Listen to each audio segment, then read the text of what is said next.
félicitations pour les résultats qui ont été délivrés le 15 avril. Alors, est-ce que vous pouvez justement commenter ces résultats et les perspectives? Bonjour. Oui, bien sûr. Alors, donc des résultats qui montrent une forte croissance du chiffre d'affaires. On a atteint 55,7 millions d'euros de chiffre d'affaires sur l'année, en progression de 67% par rapport à l'année précédente. Ça, c'est un élément très notable. Les deux autres éléments clés qui montrent la robustesse financière de WAG Énergie, c'est à la fois la trajectoire d'EBITDA. On a rapporté donc un EBITDA de moins 2,6 millions qui est en progression de 2,2 millions par rapport à l'année précédente où on était à moins 4,8 millions. Et ce qui est intéressant de regarder, c'est l'évolution entre le premier semestre de 2024 et le deuxième semestre. On était à moins 2,5 millions au premier semestre 2024 et on est à moins 0,1 au deuxième semestre 2024. Donc on voit la trajectoire très positive. Ce qui nous permet d'ailleurs de reconfirmer et renforcer notre objectif d'être EBITDA break-even courant de l'année 2025. Et le dernier élément clé, c'est la situation en gros de trésorerie, ou en tout cas l'argent qui a été levé en 2024, 223 millions levés, c'est une année record, on n'a jamais levé autant, à la fois en equity, lié à l'augmentation de capital de mars 2024, mais également en dette corporate et en dette projet. Donc une position assez solide qui nous permet d'aller de l'avant en termes de financement de nos projets Wagabox et donc d'accompagner le momentum commercial dans lequel on est. Et quand je parle de momentum commercial, on rappelle aussi dans ces résultats la très bonne performance en termes d'exécution, à la fois d'exécution sur les projets en cours de construction. On a démarré 10 unités l'année dernière, donc quasiment une par mois. On a signé un certain nombre de nouveaux contrats. Aujourd'hui, on a 19 Wagabox en cours de construction. Et on a produit donc 576 gigawattheures, donc une croissance de 72% de la production de biométhane, ce qui nous permet d'économiser en termes donc, de CO2 équivalent 142 000 tonnes sur 2024, qui est le double de l'année précédente, ce qui est quand même notre driver premier. Voilà, des résultats à la fois conformes à la dynamique, mais qui sont toujours une ambition de forte croissance sur cette année 2024. Et l'avenir, ça s'annonce intéressant. J'ai aussi noté dans ce communiqué un pipeline de 16,8 TWh qui est confirmé. Alors, est-ce que vous pouvez détailler ce pipeline, y compris donc la partie géographique et puis les différentes étapes de développement? Bien sûr. Alors oui, effectivement, on est sur un momentum commercial très fort puisque le pipeline a augmenté de l'ordre de 40% entre l'année dernière et aujourd'hui. Ça montre la dynamique de ce marché du gaz renouvelable, qui est pour nous vraiment un pilier de la transition énergétique parce que c'est le substitut direct des énergies fossiles dont on dépend quasiment totalement aujourd'hui, en France comme ailleurs. Dans les éléments clés du marché qu'il faut avoir en tête, c'est que 98% de notre marché est en dehors des frontières françaises. C'est à l'international. Et on voit l'évolution très forte de ce pipeline justement vers l'internationalisation. L'année 2024 est aussi une démonstration de notre capacité à déployer cette solution en dehors des frontières. Sur la partie en exploitation, on voit qu'on a déjà 30 Wagabox en exploitation pour une capacité installée de l'ordre de 1,4 TWh. Donc ça, c'est déjà un beau succès. Et la moitié de cette capacité en exploitation est aujourd'hui en dehors de France. C'est déjà un premier pas vers l'international. Ce qui est intéressant, c'est de voir l'évolution sur le pipeline en construction, donc ce qui est déjà signé. Oui. On a 1,8 TWh de projets en cours de construction, donc qui vont démarrer dans les mois à venir, on va dire dans les 12 à 18 mois à venir. 1,8 TWh, c'est-à-dire plus que ce qu'on a fait ces 8 dernières années. Oui. Vous voyez un petit peu l'accélération. On voit l'augmentation exponentielle. Et 90% de ces unités en cours de construction le sont en Amérique du Nord. Donc on voit le shift assez majeur entre au départ notre marché domestique français et aujourd'hui l'international et en particulier l'Amérique du Nord.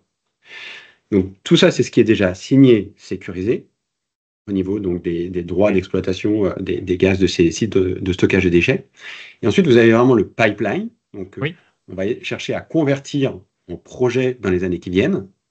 Et là, on voit aussi une forte dominance nord-américaine, parce qu'aujourd'hui, on développe notre activité principalement en Europe et en Amérique du Nord, et progressivement, on s'oriente aussi vers l'Amérique du Sud, étape après étape.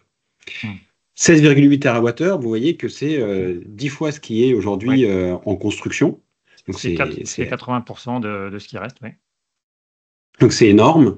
Dans différentes phases de développement, donc une phase où on est en prospection active, c'est-à-dire qu'on sait qu'un projet a priori est faisable sur un site. On a déjà fait les préfaisabilités en termes de raccordement au réseau de gaz, raccordement au réseau électrique, capacité de production de biogaz du site. Une deuxième phase où là, on a soumis une offre, on commence les négociations, on a un intérêt mutuel avec le client. Et une phase 3 où là, on est beaucoup plus avancé, c'est la phase pré-closing, pré-signature de contrat.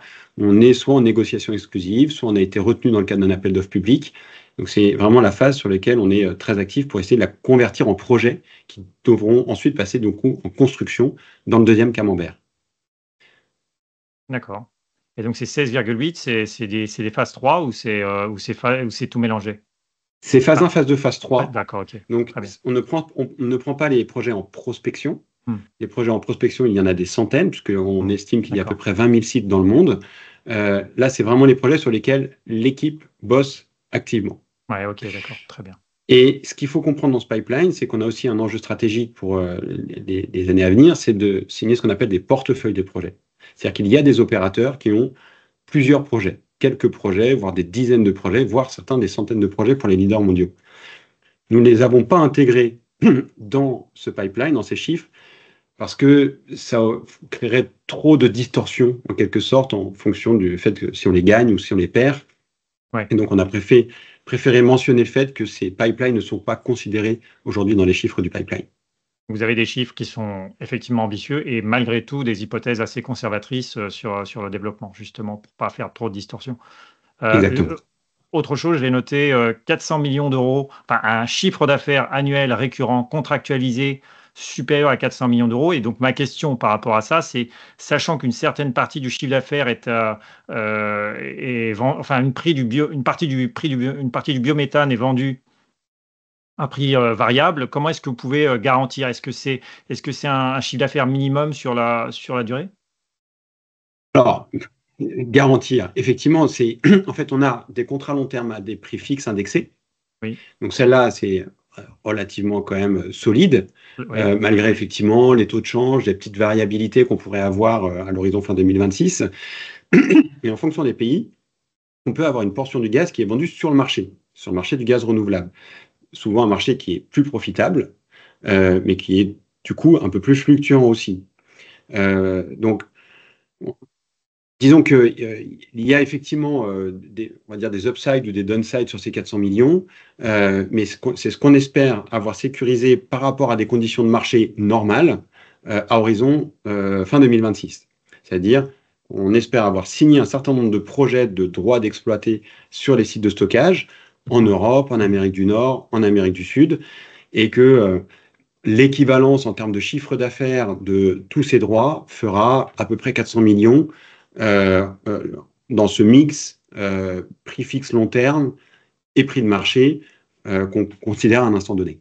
déjà l'année dernière, vous aviez 400 millions, donc ça fait un certain temps justement. Donc c'est des chiffres que vous maintenez aujourd'hui au vu des résultats de 2024.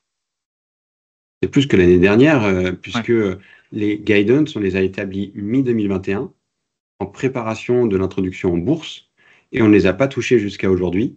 d'accord. On n'a pas touché la guidance de 400 millions qui reste notre objectif. Pourquoi 400 millions? C'est pas juste pour le chiffre rond, c'est vraiment parce qu'on essaye de croître le plus rapidement possible pour avoir un maximum d'impact dans la lutte contre les émissions de méthane et la transition énergétique.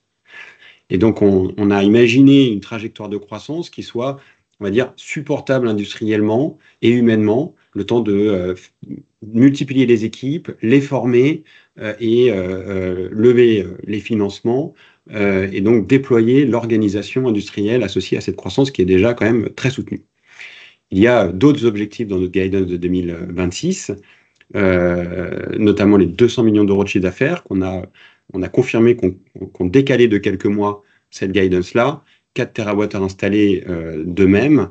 Et en revanche, vis-à-vis de notre trajectoire financière, on a vraiment confirmé notre objectif de passer break-even positif au cours de cette année 2025. Oui. Alors, j'avais une question sur la directive européenne RED 2. Hein, pour nos auditeurs, la directive RED 2, c'est une directive qui va favoriser les énergies renouvelables, mais je pense que vous y avez peut-être un petit peu répondu dans le sens où aujourd'hui, la majeure partie de votre business est en Amérique du Nord, qui n'est pas vraiment concernée par cette directive. Est-ce que vous diriez que cette directive a un impact sur votre business ou est-ce que c'est vraiment à la marge? Alors, oui, parce que RED 2, c'est une directive européenne et ensuite, il faut la décliner dans les pays. C'est-à-dire que chaque pays a des objectifs de développement des énergies renouvelables et notamment du biométhane. C'est Y compris aussi les États-Unis? l'application de... Non, non, là, je parle de l'Europe, puisque Ouais, RED de 2, c'est l'Europe. Europe. Ouais. Pardon. L'Europe reste une priorité pour nous. Pourquoi? Parce que on a des conditions de marché justement du gaz renouvelable qui sont très bonnes aujourd'hui. Hmm. C'est en fait la conséquence de l'invasion de l'Ukraine par la Russie. On s'est rendu compte de notre dépendance aux importations de gaz russe. Et donc l'Europe a réagi à cette invasion en se mettant des objectifs d'incorporation très élevés à horizon 2030. Donc chaque pays doit décliner cette directive dans une stratégie locale. Et par exemple, une conséquence directe, alors on a des tarifs d'achat pour le biométhane en France, mais récemment l'État a mis en place ce qu'on appelle des CPB, des certificats de production de biométhane. Et donc aujourd'hui, les énergéticiens français, en gros, ont l'obligation d'incorporer du gaz renouvelable dans leur mix.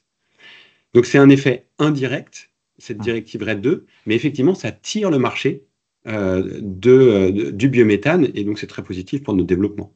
Tout à fait. Oui, ça correspond à un objectif de souveraineté également. Et Exactement. plus précisément en France, il y a aussi une loi, j'ai vu, qui a été promulguée en octobre 2023, la loi énergie verte. Je l'ai lue rapidement et elle semble assez taillée directement pour Waga Énergie. Est-ce que c'est quelque chose qui vous aide également? Est-ce que vous avez constaté un impact de cette loi sur 2024? Pas directement. On a reçu quelques aides de la région pour la construction d'un bâtiment pour augmenter notre capacité de production des colonnes de distillation cryogénique, qui est un des éléments centraux de la Wagabox. Mais nous fabriquons nos usines que l'on installe ensuite chez les clients sur les Oui, installations de stockage de déchets. Et ces usines-là ne sont pas directement concernées par cette loi de réindustrialisation. On n'a pas d'accord. construit de gigafactory de production de Wagabox, Ah oui, ça a pas de sens pour notre activité. Et d'ailleurs, je dirais que dans un monde où on doit développer les énergies locales pour des questions, comme vous le disiez à l'instant, de souveraineté énergétique, et accessoirement les énergies renouvelables sont des énergies locales, on doit aussi être quand même relativement proche de ces sites de production en termes de construction. hmm, Et ça va nous éviter également un certain nombre d'aléas potentiellement sur des tarifs douaniers. Et donc, voilà, cette loi d'énergie verte, de réindustrialisation verte, elle ne nous impacte qu'assez marginalement finalement. d'accord. J'ai vu également dans le rapport que vous aviez indiqué une disponibilité des Wagabox supérieure à 90%, de l'ordre de 94,3%, ce qui est très impressionnant. Est-ce que vous pensez que c'est encore possible d'améliorer ce taux de disponibilité? Bien sûr. Et c'est notre objectif et c'est le quotidien de nos équipes d'exploitation.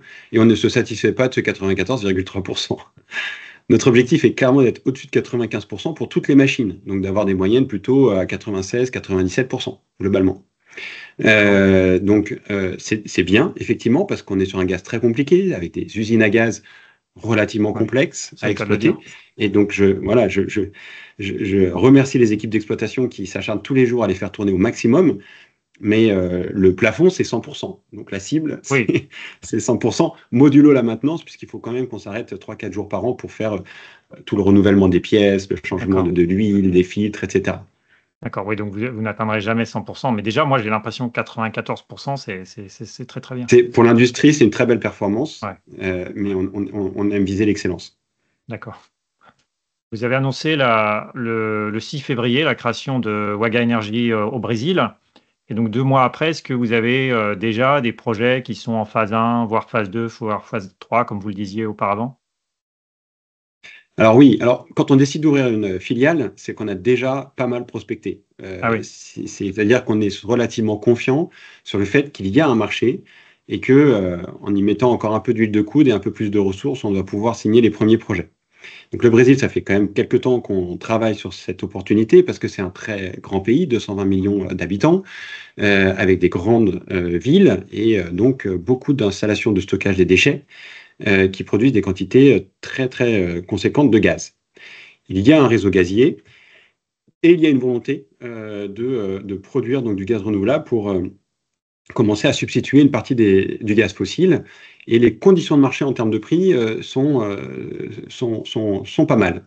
Donc, vu que cette configuration semble propice au développement de l'activité, on a décidé effectivement de créer la filiale, avoir une présence locale, parce que c'est absolument nécessaire dans nos métiers. On doit être un acteur local, parce qu'on va s'engager pendant 20 ans avec des acteurs locaux. Et donc, on a un développeur et un CEO local. Et effectivement, il y a des projets en phase 3 au Brésil qu'on essaye d'amener jusqu'à la ligne d'arrivée. D'accord, très bien. Pour finir, le cours actuel de Waga Energy semble, en tout cas pour moi, assez injuste au regard des résultats que vous avez affichés et des perspectives que vous indiquez. Alors, quelles sont d'abord vos explications par rapport à la baisse de ce cours, notamment au mois de mars? Et est-ce que vous avez prévu des initiatives pour remobiliser un petit peu la communauté des investisseurs? Alors, pour répondre à la dernière question, oui, on a des initiatives de manière assez régulière. Et d'ailleurs, suite à la chute au mois de mars, je suis intervenu sur Boursorama pour expliquer que les tarifs douaniers, Trump, ne nous impactaient pas outre mesure. Et on est très orienté vers ce qu'on appelle le retail, les actionnaires individuels. On participe à de multiples salons et on essaie de communiquer sur notre activité qui est quand même assez particulière. Il faut travailler un petit peu le dossier Waga pour bien comprendre toute la création de valeur associée. Donc oui, on a des actions là-dessus. Maintenant, qu'est-ce qui s'est passé au mois de mars? Toujours difficile d'analyser, même a posteriori, le comportement des investisseurs. Il faut savoir qu'on est quand même ce qu'on appelle une small and mid cap, donc une petite valeur. Aujourd'hui, la valorisation est de l'ordre de 330, 350 millions d'euros. C'est un segment de marché que les investisseurs ont quand même beaucoup délaissé ces 2 dernières années. Il y a une décollecte assez massive de plusieurs milliards d'euros du secteur small et mid cap. Ça concerne effectivement l'ensemble des small et mid cap. Ouais. Voilà. Donc on en fait partie. Et donc on subit cette décollecte. Et donc en mars, vous n'êtes pas sans savoir qu'il y a eu un nouveau président américain. On développe beaucoup d'activités aux Amériques, donc peut-être qu'il y a eu un peu d'amalgame aussi sur l'impact qu'il pouvait avoir sur notre activité. Il y a probablement eu des rotations sectorielles. Il y a eu beaucoup de buzz sur le besoin de développer la défense en Europe, et donc toutes les entreprises de défense ont beaucoup grimpé. Alors peut-être que certains ont décidé d'arbitrer leur position pour prendre des positions dans la défense, sur un stock qui est relativement peu liquide. Il y a quand même la liquidité s'est améliorée avec le temps, Waga est de mieux en mieux connu, mais il n'y a quand même pas encore beaucoup de liquidité. Et donc si vous avez ces effets un peu cumulés, vous pouvez avoir des effets d'entraînement qui ont beaucoup d'impact sur une boîte à faible liquidité comme Waga. D'accord, très bien. Merci pour ces explications, Mathieu Lefebvre, et puis bon courage pour la suite. Bonne continuation. Merci à vous, merci pour beaucoup et bonne journée à vous. Au revoir.